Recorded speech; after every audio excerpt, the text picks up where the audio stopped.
السلام علیکم ورحمۃ اللہ وبرکاتہ۔ الحمدللہ رب العالمین والصلاة والسلام علی رسول اللہ، اما بعد۔ میں ہوں آصف اقبال، سول انجینئر۔ آپ اس وقت سن رہے ہیں ہمارے چینل شم رسالت کی جانب سے تذکار صحابیات، ایپیسوڈ نمبر 14، قسط نمبر 14، بنات رسول اللہ صلی اللہ علیہ وآلہ وسلم۔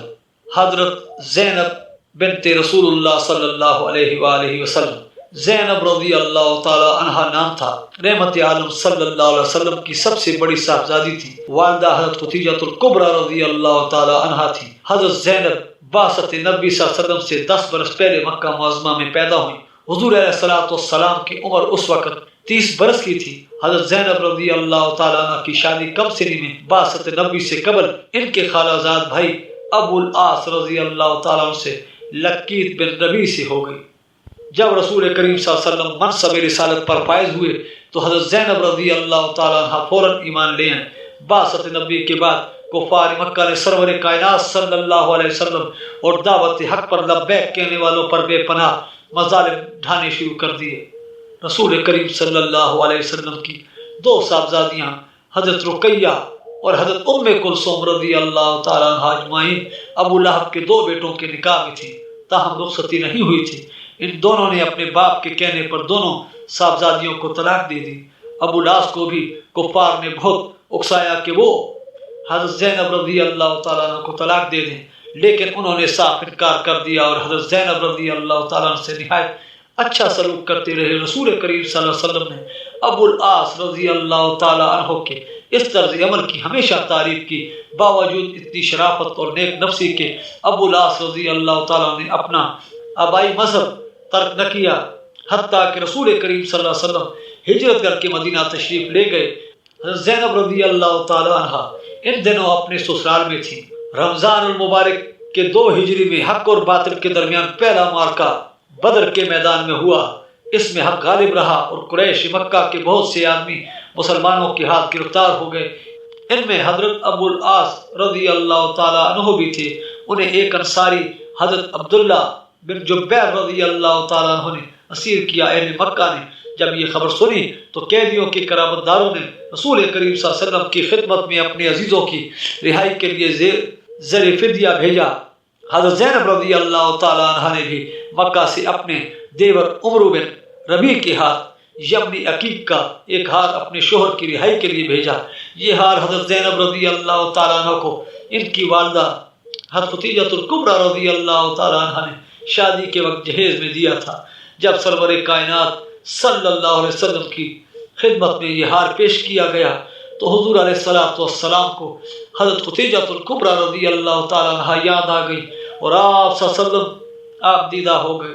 حضور نے صحابہ کرام رضی اللہ تعالیٰ عنہ مجمعین سے مخاطب ہو کر فرمایا، اگر مناسب سمجھو تو یہ ہار زینب رضی اللہ تعالیٰ عنہ کو واپس بھیج دو، یہ اس کی ماں کی نشانی ہے۔ ابو العاص رضی اللہ تعالیٰ عنہ کا فدیہ صرف یہ ہے کہ وہ مکہ جا کر حضرت زینب رضی اللہ تعالیٰ عنہ کو فوراً مدینہ بھیج دیں۔ تمام صحابہ کرام رضی اللہ تعالیٰ اجمعین نے ارشاد نبی صلی اللہ علیہ وسلم کے سامنے سر تسلیم خم کر دیا۔ حضرت ابو العاص نے بھی یہ شرط قبول کر لی اور رہا ہو کر مکہ پہنچے۔ رسول کریم صلی اللہ علیہ وسلم نے ان کے ہمراہ حضرت زید بن حارثہ رضی اللہ تعالیٰ عنہ کو بھیجا کہ وہ وطن یا جنگ کے مقام پر ٹھہر کر انتظار کرے۔ جب زینب رضی اللہ تعالیٰ عنہ مکہ سے وہاں پہنچے تو انہیں ساتھ لے کر مدینہ آ جائیں۔ حضرت ابو العاص رضی اللہ تعالیٰ عنہ نے وعدہ کے مطابق اپنے چھوٹے بھائی کنانہ کے ہمراہ حضرت زینب رضی اللہ تعالیٰ عنہ کو مکہ سے مدینہ کی جانب روانہ کر دیا۔ کفار مکہ کو جب یہ خبر پہنچی کہ سرور کائنات صلی اللہ علیہ وسلم کی بیٹی مدینہ جا رہی ہے تو انہوں نے کنانہ بن ربیع اور حضرت زینب رضی اللہ تعالیٰ عنہ کا تحقق کیا اور مقام ذی طویٰ میں انہیں جا گھیرا۔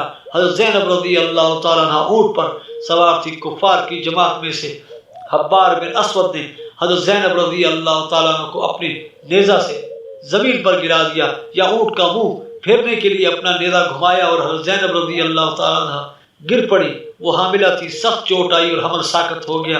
کنانہ بن ربیع غضبناک ہو گئے، ترکش سے اپنے تیر نکالے اور انہیں کمان پر چڑھا کر للکارے کہ خبردار اب تم میں سے کوئی آگے بڑھا تو اسے چھلنی کر دوں گا۔ کفار رک گئے، ابو سفیان بھی ان میں شامل تھے۔ انہوں نے کہا، بھتیجے اپنے تیر روک لو، میں تم سے کچھ بات کرنا چاہتا ہوں۔ کنانا نے پوچھا، کہو کیا کہنا چاہتے ہو؟ ابو سفیان نے ان کے مکان میں کہا، محمد صلی اللہ علیہ وسلم کے ہاتھوں ہمیں جس رسوائی اور ذلت کا سامنا کرنا پڑا ہے تم اس سے بخوبی آگاہ ہو۔ اگر تم اس کی بیٹی کو اس طرح کھلا ہمارے سامنے لے جاؤ گے تو ہماری بڑی سب کی ہوگی۔ بہتر یہ ہے کہ تم اس وقت زینب رضی اللہ تعالیٰ عنہ کے ہمراہ مکہ واپس لوٹ چلو اور پھر کسی وقت خفیہ طور پر زینب رضی اللہ تعالیٰ عنہ کو لے جانا۔ کنانا نے یہ بات مان لی اور حضرت زینب رضی اللہ تعالیٰ عنہ کو لے کر مکہ واپس آ گئے۔ چند دن بعد وہ رات کے وقت چپکے سے حضرت زینب رضی اللہ تعالیٰ عنہ کو ہمراہ لے کر بطن یا جج پہنچے اور انہیں حضرت زید بن حارثہ رضی اللہ تعالیٰ عنہ کے سپرد کر کے مکہ واپس چلے گئے۔ حضرت زید رضی اللہ تعالیٰ عنہ حضرت زینب رضی اللہ تعالیٰ عنہ کو ساتھ لے کر مدینہ منورہ پہنچے۔ حضرت ابو العاص رضی اللہ تعالیٰ عنہ کو حضرت زینب رضی اللہ تعالیٰ عنہ سے بہت محبت تھی۔ حضرت زینب رضی اللہ تعالیٰ عنہ کے چلے جانے کے بعد وہ بہت بے چین رہنے لگے۔ ایک دفعہ جب وہ شام کی طرف سفر کر رہے تھے تو پردرد آواز میں یہ شعر پڑھ رہے تھے، جب میں ارم کے مقام سے گزرا تو زینب کو یاد کیا اور کہا کہ خدا اس شخص کو شاداب رکھے جو حرم میں مقیم ہے۔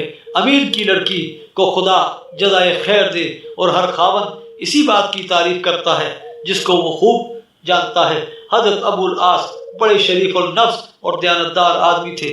لوگ ان کے پاس اپنی امانتیں رکھتے تھے، وہ نہایت دیانت کے ساتھ ان کی حفاظت کرتے اور مالکوں کے طلب کرنے پر فوراً واپس کر دیتے۔ مکے میں ان کی اس قدر ساکھ تھی کہ لوگ اپنا مال تجارت انہیں دے کر فروخت کے لیے دوسرے ملکوں میں بھیجا کرتے تھے۔ 6 ہجری میں ابو العاص رضی اللہ تعالیٰ عنہ ایک تجارتی قافلہ کے ہمراہ شام جا رہے تھے کہ ایس کے مقام پر مجاہدین اسلام نے قریش کے قافلہ پر چھاپا مارا اور تمام مال و اسباب پر قبضہ کر لیا۔ حضرت ابو العاص رضی اللہ تعالیٰ عنہ بھاگ کر مدینہ چلے گئے اور دوسرے مشرکین کو مسلمانوں نے گرفتار کر لیا۔ ابو العاص رضی اللہ تعالیٰ عنہ نے مدینہ پہنچ کر حضرت زینب رضی اللہ تعالیٰ عنہ کی پناہ لی۔ انہوں نے رسول کریم صلی اللہ علیہ وسلم سے سفارش کی کہ ابو العاص رضی اللہ تعالیٰ عنہ کا مال انہیں واپس کر دیا جائے، چونکہ ابو العاص رضی اللہ تعالیٰ عنہ نے مکہ میں حضرت زینب رضی اللہ تعالیٰ عنہ کے ساتھ اچھا سلوک کیا تھا، اس لیے حضور علیہ الصلوۃ والسلام ان کا لحاظ کرتے تھے۔ صحابہ اکرام رضی اللہ تعالیٰ عنہ اجمعین سے فرمایا، اگر تم ابو العاص رضی اللہ تعالیٰ عنہ کا مال واپس کر دو گے تو میں ممنون احسان مند ہوں گا۔ صحابہ اکرام رضی اللہ تعالیٰ اجمعین کو تو ہر وقت خوشنودی رسول مطلوب تھی۔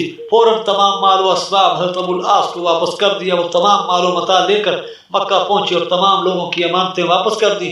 پھر اہل مکہ سے مخاطب ہو کر کہا، اہل قریش، اب میرے ذمہ کسی کی کوئی امانت تو نہیں ہے؟ تمام اہل مکہ نے یک زبان ہو کر کہا، بالکل نہیں، خدا تمہیں جزائے خیر دے، تم ایک نیک نہاد اور باوفا شخص ہو۔ حضرت ابو العاص رضی اللہ تعالیٰ عنہ نے کہا، تو سن لو کہ میں مسلمان ہوتا ہوں، خدا کی قسم اسلام قبول کرنے میں مجھے صرف یہ امر مانے تھا کہ تم لوگ مجھے خائن نہ سمجھو۔ یہ کہہ کر کلمہ شہادت پڑھا اور اس کے بعد ہجرت کر کے مدینہ منورہ تشریف لے آئے۔ یہ محرم 7 ہجری کا واقعہ ہے۔ چونکہ حضرت زینب رضی اللہ تعالیٰ عنہ اور حضرت ابو العاص رضی اللہ تعالیٰ عنہ میں شرک کی وجہ سے تفریق ہو گئی تھی، اس لیے جب ابو العاص مشرف و اسلام ہو کر مدینہ پہنچے تو حضور علیہ الصلوۃ والسلام نے حضرت زینب رضی اللہ تعالیٰ عنہ کو پہلے حکمیر کے ساتھ دوبارہ نکاح کر کے حضرت ابو العاص کے گھر بھجوا دیا۔ حضرت زینب رضی اللہ تعالیٰ عنہ واقعہ کے بعد زیادہ عرصہ زندہ نہ رہیں اور 8 ہجری میں خالق حقیقی کے حضور پہنچ گئی۔ اس کا سبب اسقاط حمل کی وہ تکلیف تھی جو پہلی دفعہ مکہ سے آتے ہوئے ذیطوع کے مقام پر انہیں پہنچی تھی۔ حضرت ام ایمن، حضرت سودا اور حضرت ام سلمہ رضی اللہ تعالیٰ اجمعین نے رسول کریم صلی اللہ علیہ وسلم کی ہدایت کے مطابق میت کو غسل دیا۔ جب غسل سے فارغ ہوئی تو حضور علیہ الصلوۃ والسلام کو اطلاع دی۔ آپ صلی اللہ علیہ وسلم نے اپنا تہبند عنایت فرمایا اور ہدایت کی کہ اسے کفن کے اندر پہنا دو۔ صحیح بخاری میں مشہور صحابیہ حضرت ام عطیہ رضی اللہ تعالیٰ عنہ سے روایت ہے کہ میں بھی زینب رضی اللہ تعالیٰ عنہ بنت رسول اللہ صلی اللہ علیہ وسلم کے غسل میں شریک تھی۔ غسل کا طریقہ حضور اکرم صلی اللہ علیہ وسلم خود بتاتے جاتے تھے۔ آپ صلی اللہ علیہ وسلم نے فرمایا، پہلے ہر وضو کو 3 بار یا 5 بار غسل دو اور اس کے بعد کافور لگاؤ۔ اور ایک روایت میں ہے کہ حضور علیہ الصلوۃ والسلام نے حضرت ام عطیہ رضی اللہ تعالیٰ عنہ سے فرمایا، اے عطیہ،